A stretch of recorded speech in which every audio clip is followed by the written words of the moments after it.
Is it visible? Yes, ma'am. Okay. Yesterday, or rather on Monday's lecture, we have seen the design of doubly reinforced beams, and we also saw one numerical example based on the same. Today, we will start with the design of flanged beams. We have already discussed about the analysis of flanged beams, in which the flange beam, in the analysis, two cases are considered. First, the first case in which the neutral axis is lying in the flange, and in the second case, that is when the neutral axis lies in the web. Again, there are two cases depending upon the stress distribution diagram, whether the rectangular part is in the flange or rectangular part lies in the web. Okay, so I just wanted to recall all these concepts. Today, again, we will see directly a numerical example, because we have already discussed the formulas related to analysis of flanged beams or T-beams. So all of you quickly write down this problem statement, and afterwards there is a diagram that also you need to take down in your notebook. I'm simply reading the problem statement. Design beam B2 for the center line plan shown with following details. Depth of all slabs equal to 120 mm, floor to floor height equal to 3 meter, thickness of wall 230 mm, floor finish on slab as 1 kilonewton per meter square, live load on slab 4 kilonewton per meter square, width of supporting column 300 mm, M25 concrete and Fe415 grade steel are used. So if you observe the problem statement given here, the direct load acting on a beam is not given. Okay, and the beam notation, beam B2 is given. So obviously on the next slide, I have included the diagram. It indicates actually a plan of one floor where a B2 beam is shown. For that B2 beam, we are expected to design that B2 beam. Okay, so if you observe the given data, all the details related to plan and related to slabs and load is given. Direct load is not given, as we have solved in earlier problems. That is, when we design a singly reinforced beam or when we design doubly reinforced beam, we have considered directly the load, that is, say 5 kilonewton or 30 kilonewton per meter load is acting on a beam, and for that load we have directly designed the beam. Now here the details are given. It means based on these details, or by considering all these details, we are expected to calculate the load first acting on a beam.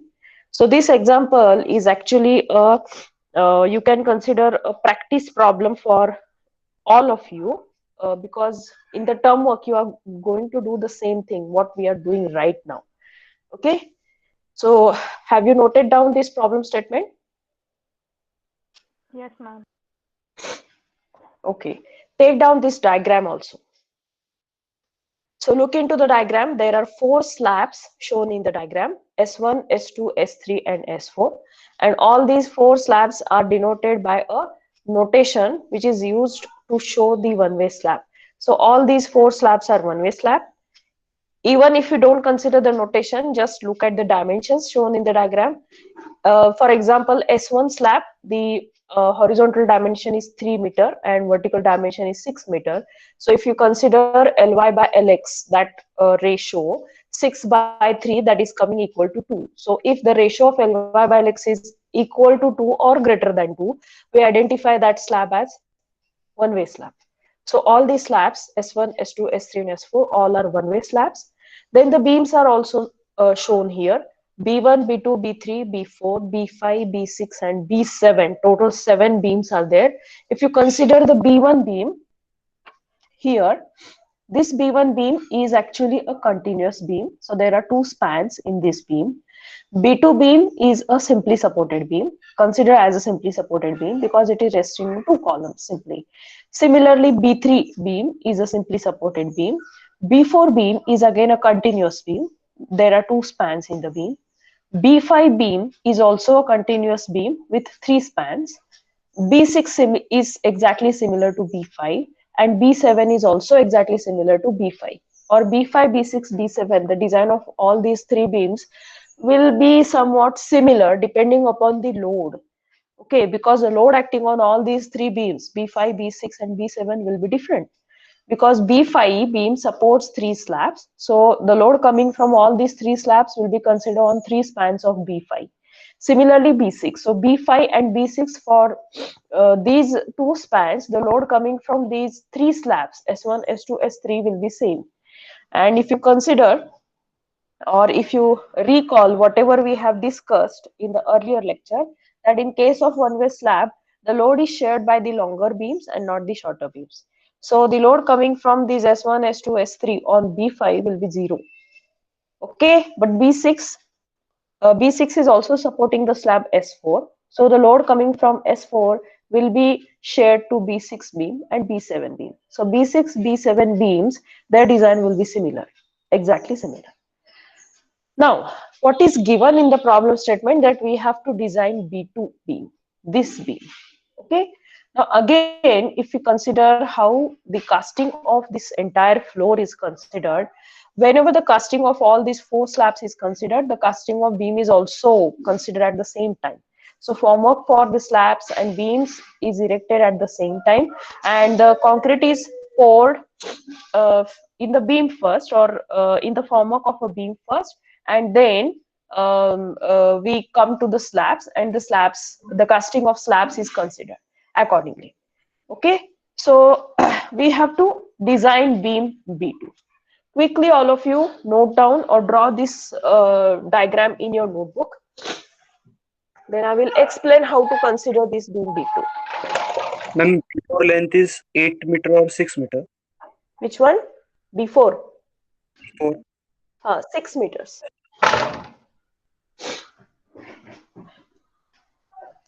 6 meters. Now, if you look at B2 beam, it is actually supporting two slabs, S1 and S2. Okay, so this B2 beam is supporting two slabs, S1 and S2. Similarly, B3 is also supporting two slabs, S2, S3. B1 is supporting slab S1 as well as S4. So the load coming from S1 will be shared by B1 and B2. Load coming from S2 will be shared by B2 and B3. Load coming from S3 will be shared by B3 and B4. In other words, when we want to calculate the load acting on a beam, especially we are designing now B2 beam. So for calculation of load for B2 beam, we have to consider the load coming from slab S1 as well as S2. And when it is cast, the beam B2 is cast, it is cast along with these two slabs S1 and S2. So obviously this beam B2 does not behave like a rectangular beam, but it behaves like a flanged beam. And concept of flange beam we have already discussed in earlier lecture, that when we consider a flange beam, it if we consider its cross section, it looks like a T section. It is a T beam. That's why it is called as T beam.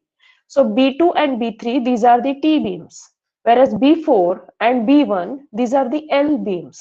Okay, because there is nothing on the left hand side of B1 and right hand side of B4. So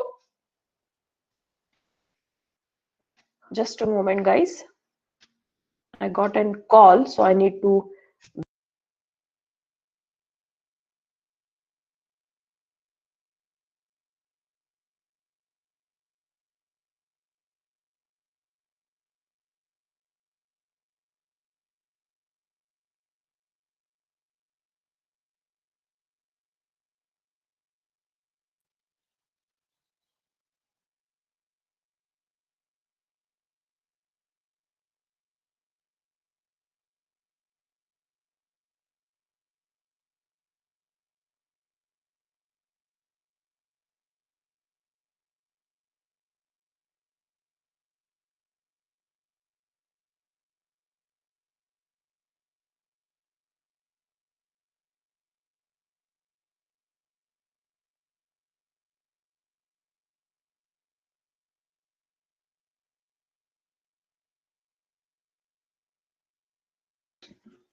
Sorry, guys, I needed to pick up this call because the audit is going on right now in the college. In the college means the online audit is going on. So we need to handle that also simultaneously. Okay, so I hope everybody has drawn this diagram. Students? Yes, ma'am. Huh. So B2 beam we want to design here, and it will be designed like a flange beam or a T beam. Okay. Now let us start the design. Today I will try to write down the explanation on Word file so that I can save it and send this material also to you on VOLP as demanded by some of the students from your class. Because when I write on a whiteboard and when I save it, it gets reflected like an image, and that is very, very small, and the quality of that image is also not getting clear. So I'm trying to write down it on Word today so that I can save it easily and can send you or share with you on VLP. Okay, so I think this is visible to everybody, yeah? This Word file, whatever I have opened. Am I right? Yes, ma'am. Yes, yes. Okay, so let us write down first the given data.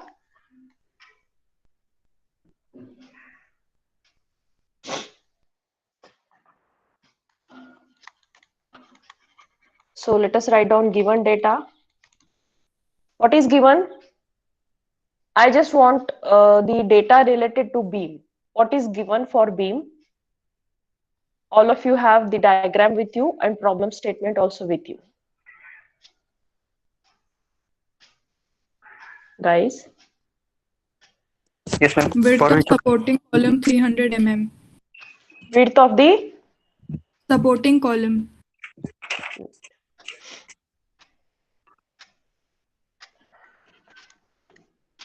width of supporting column is given. Okay, and what is that value given? 300 mm? 300 mm. Okay, so what is our first step now when we design the beam? Our first step is to decide the dimension of the beams, right?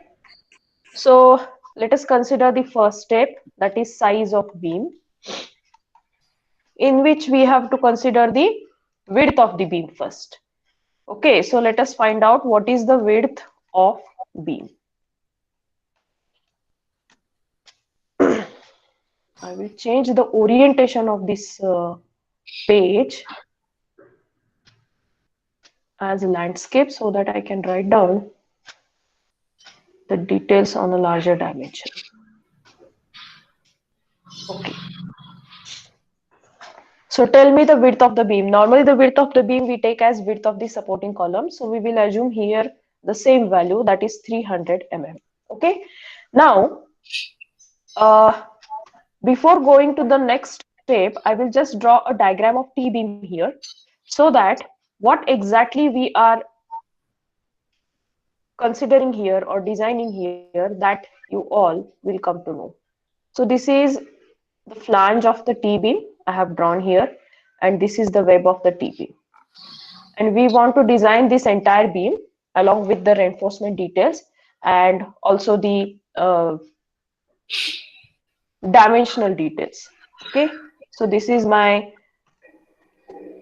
T-beam. I'm getting noise from somebody's mic. Please mute the mic. Now here in this T-beam, we have decided right now the width of the beam, which is 300. Now if you consider this entire T-beam, it has two parts. One is flange and another is web. So there are two widths actually in the beam, the width of the flange and width of the web. Currently, we have decided the width of the beam based on width of supporting column. That is, this part of the beam will rest on your column. So actually, we have decided this width right now. Okay, that is 300 mm. Simultaneously, you also write down or note down, take down this diagram. Obviously, you are taking down whatever I'm writing right now on the board. So this width we have already decided.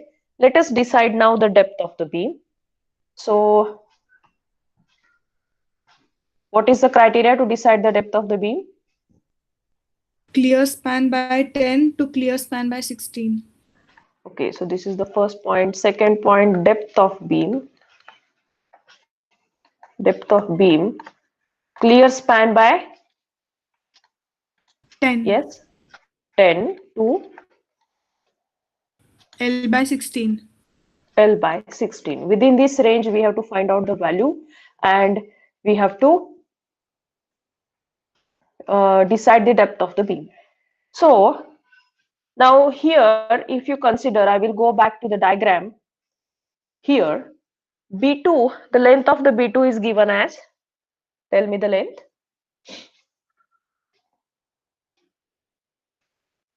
6 meter. 6 meters, right. So the length of B2 is 6 meter, and whatever the diagram you have drawn, it is a center line plan. So this is actually the center to center distance. But the same value we will consider here. Center to center distance, that actually gives you the effective length. But the same effective length we have right now, we have not calculated right now. But the same length we will consider here as a clear span and do the calculation. Because anyways, we are finding now the range within which we have to select one value as a depth of beam. So if it is 6 meter, I will simply write down 6000 mm divided by 10 plus 6,000, sorry, not plus 2, 6000 divided by 16. So within this range, we have to decide the depth of the beam. So tell me the values quickly. 600 to 375. Yes, 600 mm to 375 mm. Within this range, I have to decide now the depth of the beam. Okay. So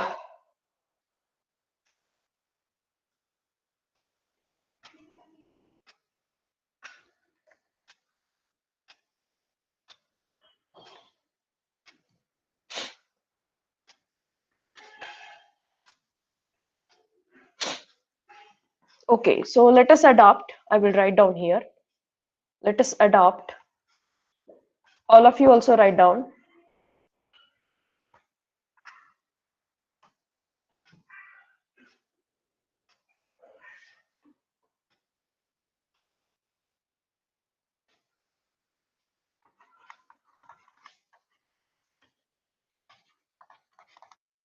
D is equal to say 500 mm.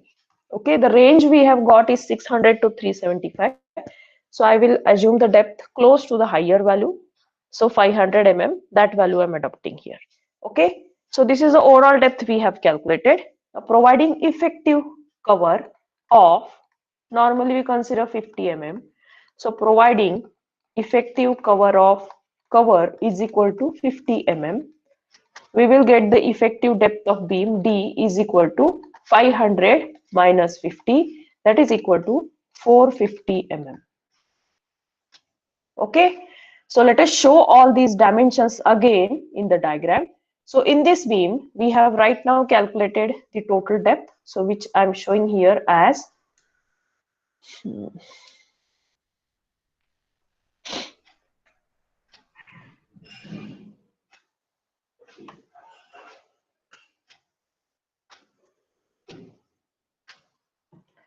I will show on this side now.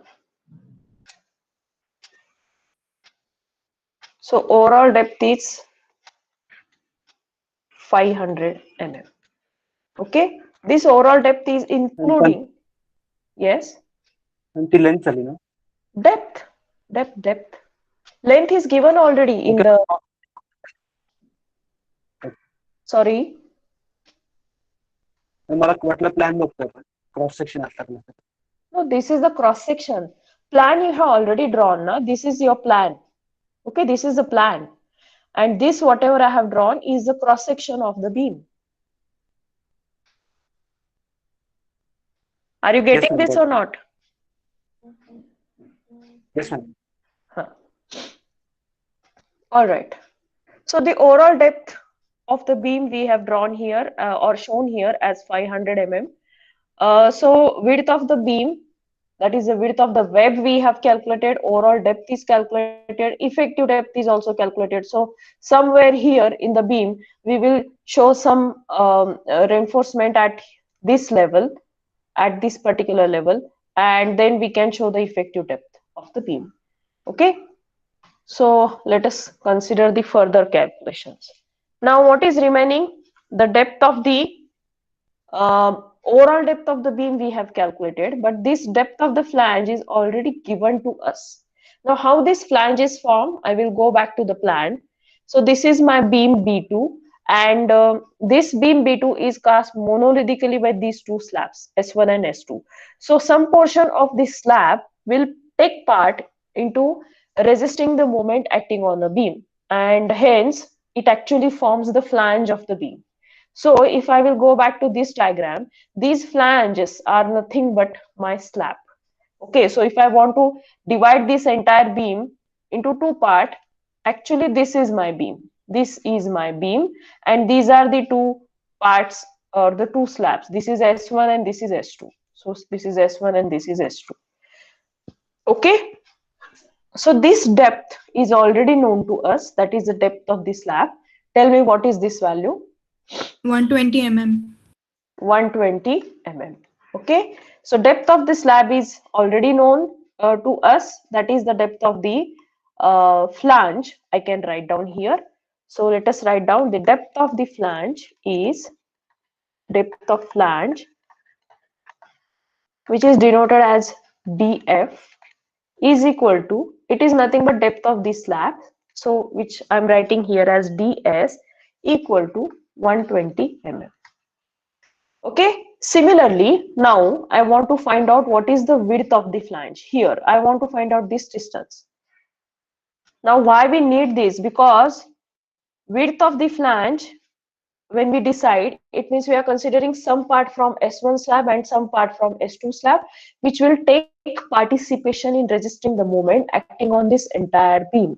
So we know how much this length of the S1 slab is considered, and from S2 slab also to be considered here to form the width of the flange, which is denoted as BF. Okay, now to calculate BF, there is one formula suggested by IS 456. So everybody has to open now IS 456, page number 37. IS 456, page number 37. I have already kept this page open. Okay, and here you can see one formula. I will simply show you the effective width of flange, that particular point, clause 23.1.2. In the absence of more accurate determination, the effective width of flange may be taken as the following. So here they have shown the typical support conditions and all that. So forget about this diagram. I just wanted to show that this is the L beam. But this is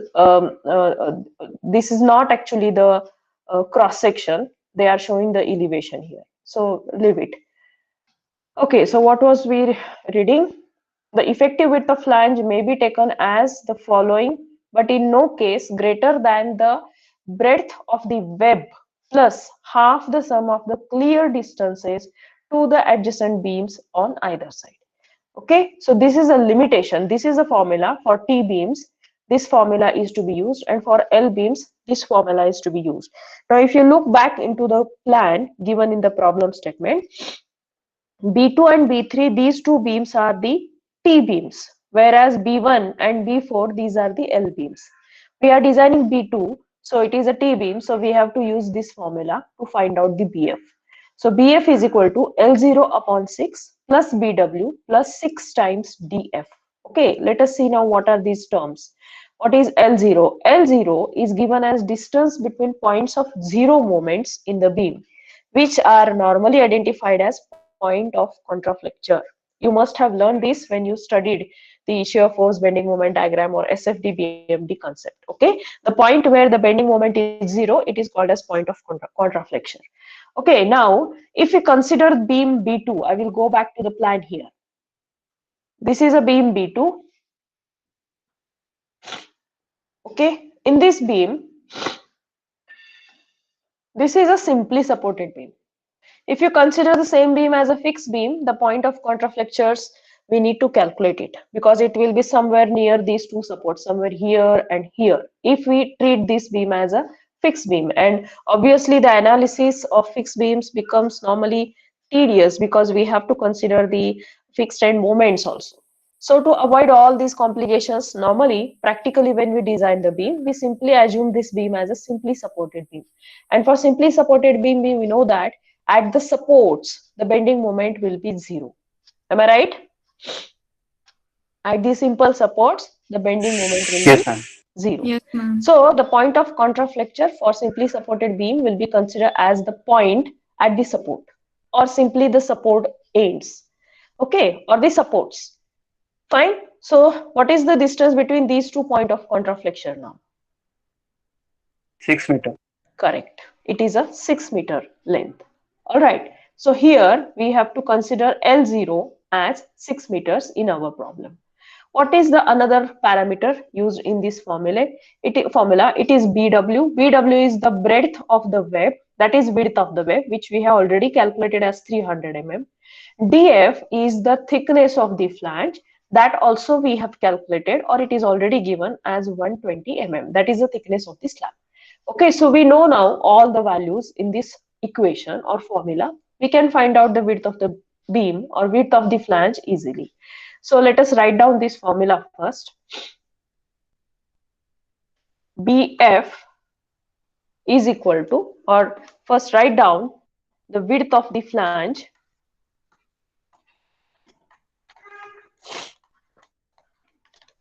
is given by the formula BF is equal to L0 by 6 plus BW plus 6 times DF. Okay, so let us put all these values. L0 is 6000 mm divided by 6 plus BW is 300 mm plus 6 times DF is 120. Tell me the value of BF now. 2020. 2020. 2000 20. 20 mm. Okay. All right.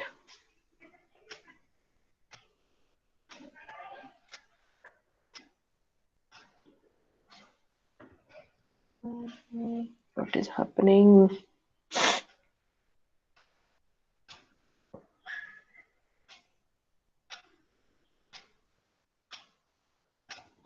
It's not going down.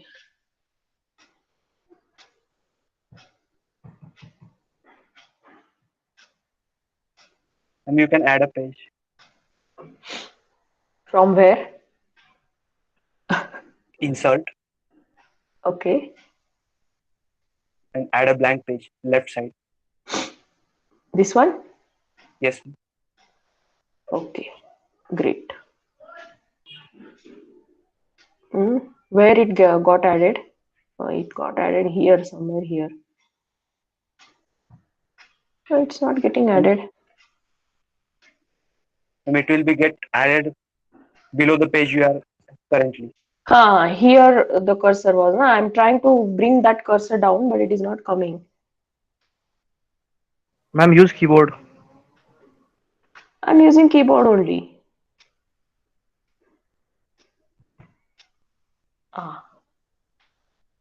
I think now yes, now it will get added. And I think I have changed the layout or orientation to, yes, it is the same one. Okay, so now I want to go back to the diagram here and show the BF value here in this diagram.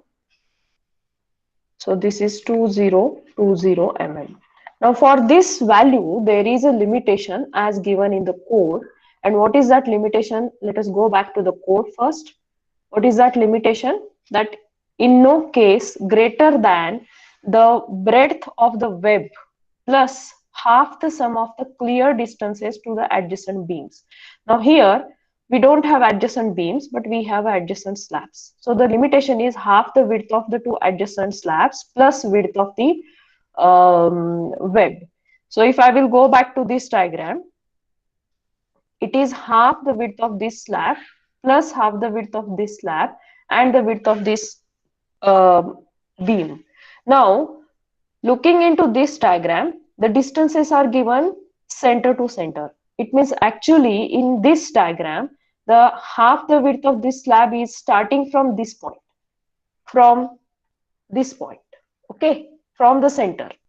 So if I will consider directly half the span of this slab, which is 1500, and half the span of this slab, again 1500, addition of the two divided by 2 is the limitation as specified here.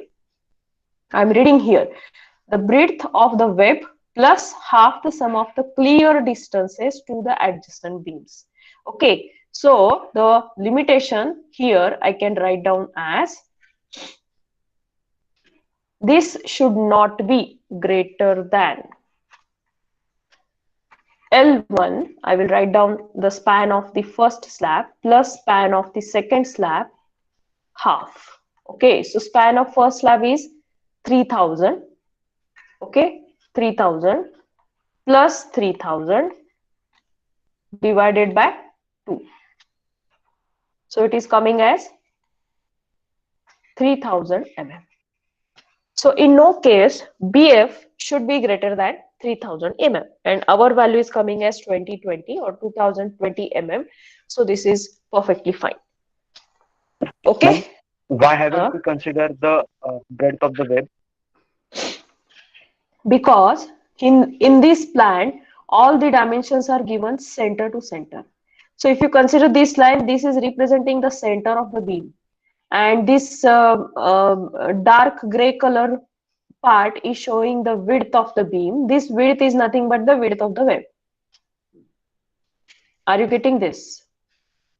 So if it is not center to center, then we have to consider it. Yes, then we have to consider BW, definitely. Okay. In this calculation, in this L1 plus L2, in that calculation we need to consider. So it will be simply L1 plus L2 by 2 plus BW. That will be the calculation in that case. Okay? Yes, ma'am. Now let us move to the next point. That is, we have already decided now the dimension of the beam. We have calculated width of the beam, depth of the beam, the width of the web and flange separately, depth of the flange and overall depth and effective depth, everything we have calculated. Let us move to the next point in the design of beam, that is calculation of effective span. So let us calculate effective span. Okay. What is the clause now? Let us look into the code again. Effective span they have given on Page 34. earlier page. Yes, 34. For simply supported beams, the effective span is center to center distance and clear span plus effective depth. These are the two criteria.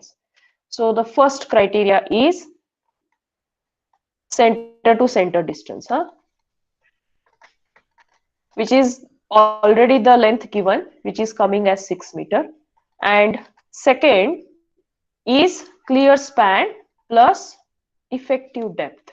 So clear span means now we have to subtract the width of the support from both the edges, right, to get the clear span. I will go back to the diagram. If I want to find out clear span here, I have to subtract the width of the support from either side. Okay, so width of the support is given as 300 mm. So half the 300 mm from one side and half the 300 mm from second side. So total will be 300 mm. Are you getting this? Or 150 from this side, 150 from this side, I have to subtract. So here L0 will be 6000 minus 300 plus effective depth. What is the value we have calculated? Let me check here. 450. 450. So this is 450. So tell me what is the value you are getting? 6150. 6150. This is mm. Let me write down this also in mm. 600 mm. Out of this, least value we have to select, right? So least of, I will write down here, least of the two. So my effective span will be 600, sorry, 6000 mm. L effective is 6000 mm. Okay. Now the next point, that is the most important point, that is load calculation. Load calculations. Can you quickly tell me what are the loads we have to consider for beam? Dead load, live load. Slab, wall, and self Slab load. weight. Slab, Wall and self weight. yes. Load coming from the slab, load coming from the wall, and the self weight of the beam, that we have to consider for total load of the beam. Okay. कुठून केलं होतं रे add hey insert right. Okay, so we have to first calculate the load coming from slab. Am I right? फारच त्रासदायक होतंय word मध्ये लिहायचं म्हणजे. First, load from slab. Okay, now whether the given slab is one-way slab or two-way slab, based on that we have to distribute the load coming from the slab to the selected beam or the concerned beam. Okay, now I will go back to the slides here and I will check the diagram. Now I have to consider the load coming from this slab S1 and coming from slab S2 on beam B2, right? What is the type of the slab? Both these slabs are one-way slab. Okay, so in one-way slab, the load is shared by the longer beam and not by the shorter beam, and that load is considered as half the load acting on this beam. Sorry. Now to just recall all the things, I have added all this information again in the slides. From the load from one-way slab, if this is our slab, the load will be transferred from, if this is my slab, the half the load will transfer on this LY side or longer beam. Now in our case, this is the S1 slab, suppose, and this is my B2 beam, because this is the longer side of the slab. So half from this slab will get transferred to this. Now half of the load means we have to first calculate what is the load acting on a beam. That formula is obtained over here, that WS into LX by 2, that gives me the load acting on this particular side, okay, or the beam. That formula I know, but I have to find out first the load, total load acting on a slab. Okay, so let us find out that. How the total load is calculated? Self weight of the slab, which is calculated as 25 into depth of the slab here. Width is considered as a unit width.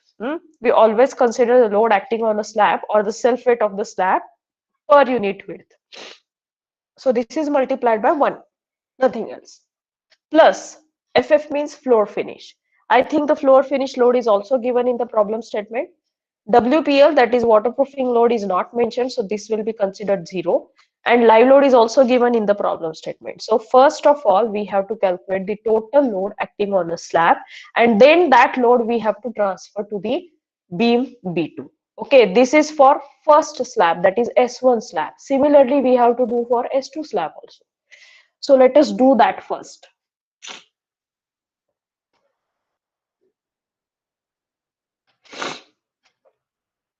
So I have to calculate first the load acting on a slab. Let us calculate the load acting on a slab.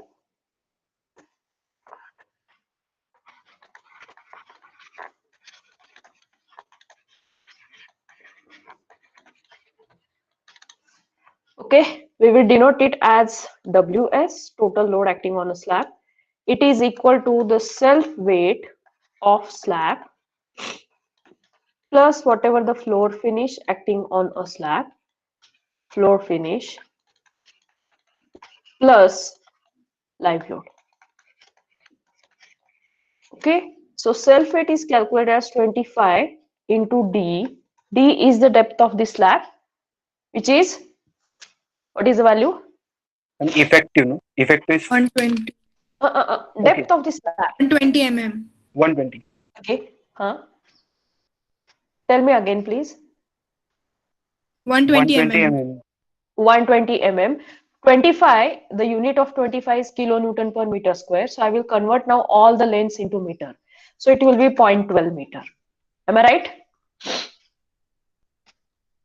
Yes, ma'am. Into we have considered unit width. So 1 meter of the slab plus floor finish. What is the value given in the problem statement? 1 kilonewton per meter square. So this is 1. This we have converted into kilonewton per meter square. This is in kilonewton per meter cube multiplied by area. Sorry. Multiplied by the depth we have to consider. So we should not consider this 1 meter. This is per meter square. Okay, so we have multiplied by depth. So this should not be there. I have to erase here. It is always considered per meter width. So if we multiply by width, it will be in meter. It will be in kilonewton. So it should not be there. Okay, then plus live load. 4 kilonewton per meter square. Yes. Tell me the total load now.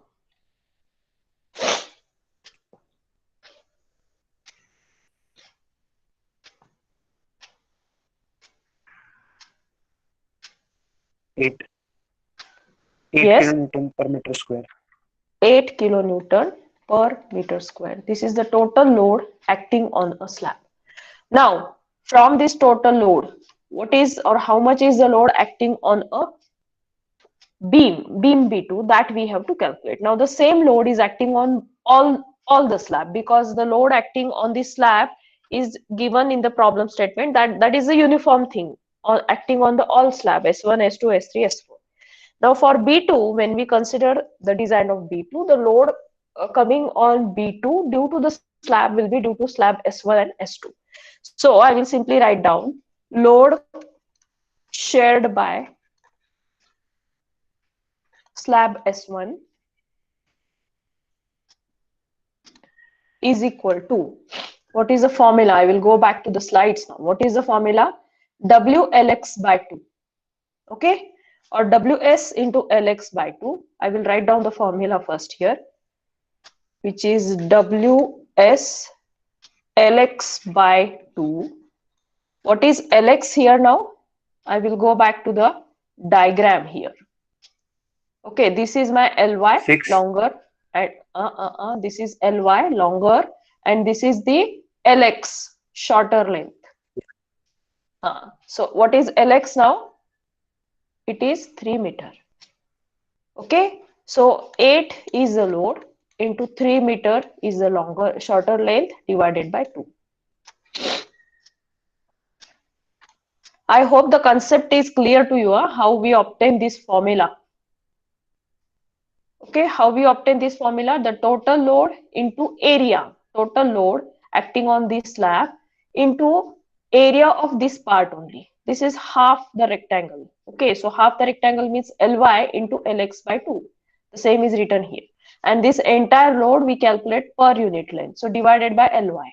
Okay, so this is Lxw into Lx by 2. That is the load shared by this slab on Ly. So the same load will be on this beam and on this beam also. Okay, so we have calculated now the load coming from S1 on B2. Similarly, from S2 we have to calculate the load coming on B2 again. So what is the value? Tell me this value. 12. 12 kilonewton per meter. 12 kilonewton per meter. Correct. Now similarly, we have to consider the load shared by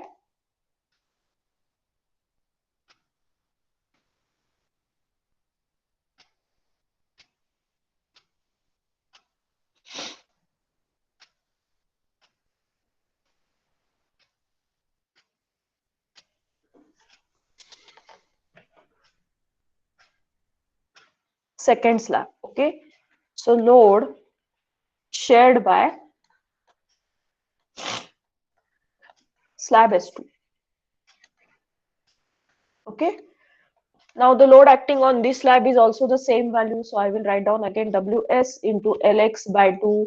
If you consider the diagram, the Lx length for S2 slab is also 3 meter. So we will get the same value here. 8 into 3 divided by 2. So what is the value? Same value we are getting, that is 12. Okay. So this is 12 kilonewton per meter square. So the total load coming from the slab is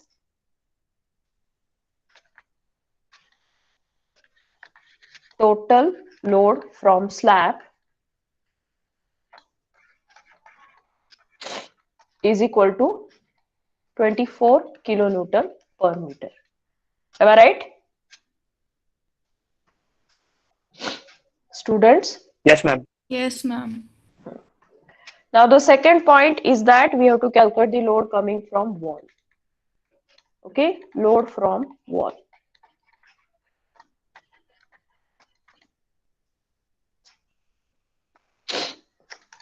So what is the formula? I will go back to the slides again to show you how the load from the wall is calculated.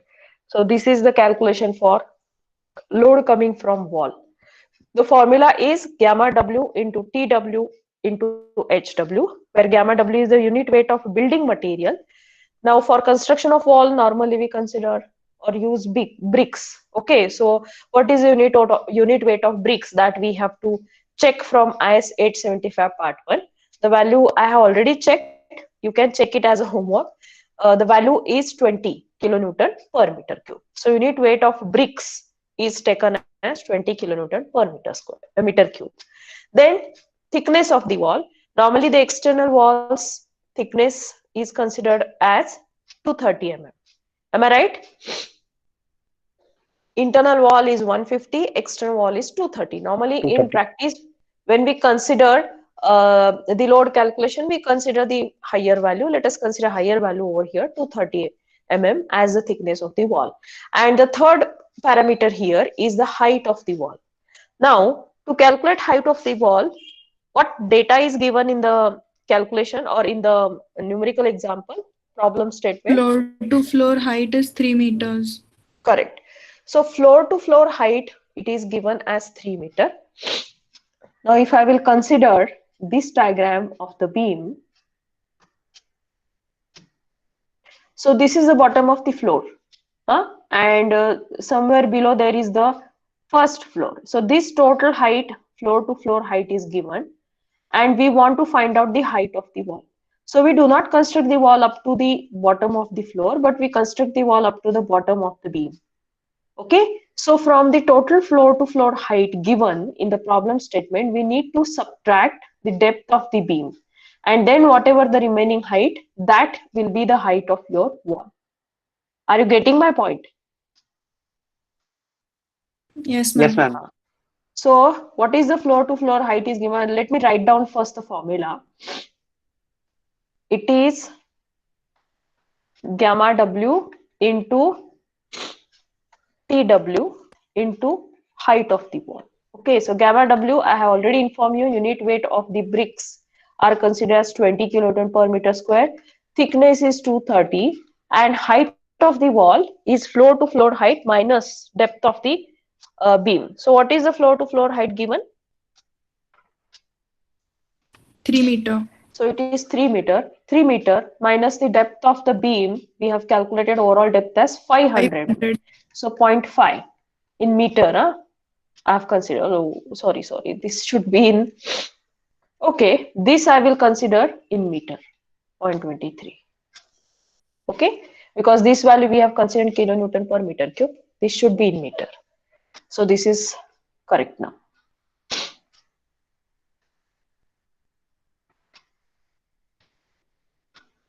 Mm, 11.5. yes. Let me insert the page now.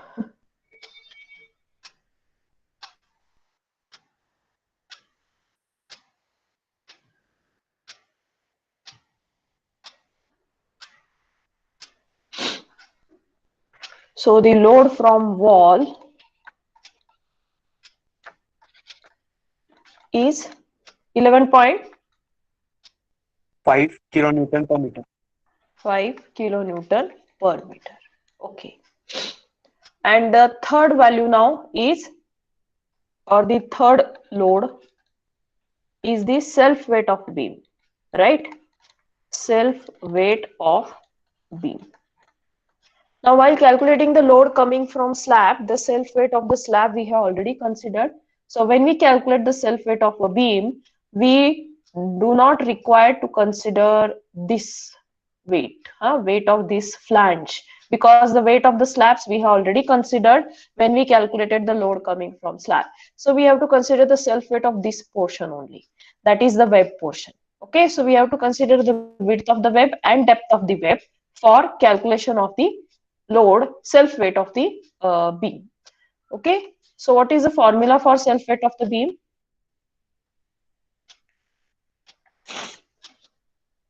It is 25 B into into D. I B will into D. write down BW here now, because I have to consider only the width of the web, into D. D will be again overall depth minus depth of the flange, because depth of the flange is nothing but depth of the slab.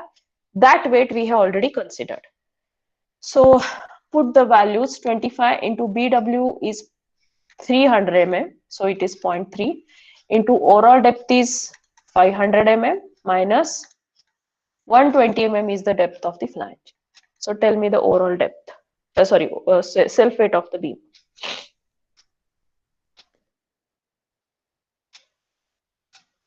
$2.85.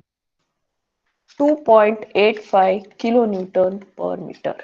Okay, so now let us calculate the total weight or total load acting on a beam, which we denote as W. Okay, total load. So it is the load from slab plus load from wall plus load or the self weight of the beam. So what is the load coming from the slab? 24 It is kilonewton 20, per correct, 24, plus the load coming from wall, 11.5 kilonewton per 0.5. meter. correct, and the self weight 2.85. 2.85. Perfect. 38.35. 38.35 unit is kilonewton per meter. It means it is a UDL. Okay, this is a total load acting on a beam, which is a working load. Okay, we have not applied any factor of safety anywhere right now in the calculation. So for this total load, we have to apply the partial safety factor to find out the design load or ultimate load. So I will simply write down design or ultimate load, that is equal to WU, that will be equal to 1.5, which is the factor of safety, partial safety factor, multiplied by 38.35. This will give me the WU load. What is the value? 57.525. 57.525. 57.525. Okay, kilonewton per meter. Let us consider this as 58. Okay, let us consider this load as 58.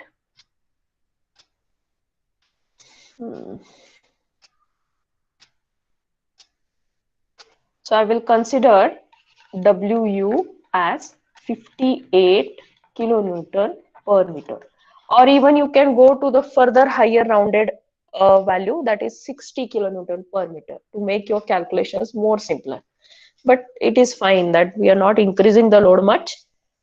If you increase the load, your madam design will be, 1.5 का multiply केलं it is a partial safety factor.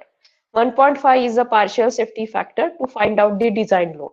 We always 2.5 design 2.5 2.5 काय आहे? 2.5 च्या वर पण असतोय ना safety factor. Open code, IS code, IS code आहे तुझ्याकडे आता? नाही Who was madam. talking? Who was talking? Vijay. Ah, आयस कोड नाही, मग कसं सांगायचं तुला एक्सप्लेन करून?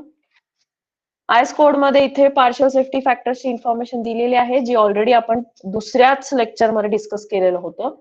And there you can find out the partial safety factors for dead load and live load. आताचा आपला जो प्रॉब्लेम आहे त्याच्यामध्ये आपण डेड लोड आणि लाईव्ह लोडचं कॉम्बिनेशन पकडलेलं आहे. Okay, because the self weight we have already calculated, that comes under dead load. The live load is already given. So dead load, live load, for this combination, the partial safety factor is 1.5. Okay ma'am. Always keep ready your code. You have to sit for or attend the lectures of STD1 along with your codes. Otherwise परीक्षेत अवघड आहे मग तुम्हाला काही values कळणार नाहीत मग कुठून काय घेतलं ते. Okay, so this is the total factored load. Design load means factored load, the load which is obtained by applying partial safety factor. Now what is the next step? Calculation of ultimate bending moment and shear force. Yes, ultimate bending moment and shear force. Now the beam which we are designing, it is considered as a simply supported beam, and we have calculated the factored load in the form of UDL. So it is a simply supported beam subjected to UDL. So for that, the bending moment is calculated by the formula WL square by 8. So this is WUL effective length square by 8. So it is 58 into effective length is 6, right? 6 we have calculated divided by 8. So what is the MU value? 261. 265 kilonewton. 261. 261.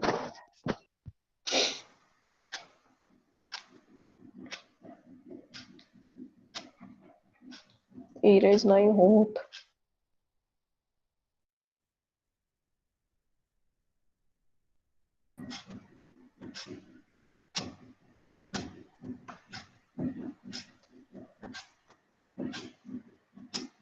To 261 ना Yes, ma'am. Kilo Newton metre.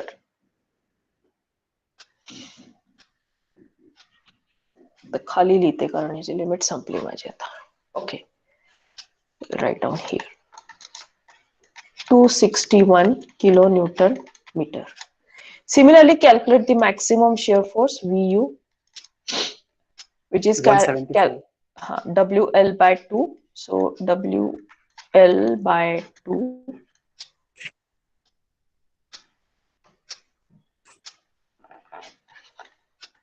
What is the value? 174. 174 kilonewton. So for these values, now we are going to design the beam further. Okay. Now the next part, how we calculate the moment of resistance and how the further calculations are considered, which formula is to be used, because it is a flange beam. Okay. And in the flange beam, as discussed earlier, and at the start of today's lecture also I discussed that flange beam, when they are analyzed, we have to consider two cases. One is the neutral axis is lying in flange, and second is neutral axis lies in web. If the second second case exists, then there again there are two cases, whether the rectangular stress distribution part is in flange or whether the rectangular stress distribution block is in the web. Okay, and depending upon that, your formula goes on changing. MU formula, somewhere we have to use BW, somewhere we have to use BF, somewhere we have to use YF, which is the effective width of the flange. All these calculations will come into the picture depending upon which case we are considering. So the remaining part, this remaining part we will see in tomorrow's lecture. Okay. So let me go back to your presentation and give me the attendance now.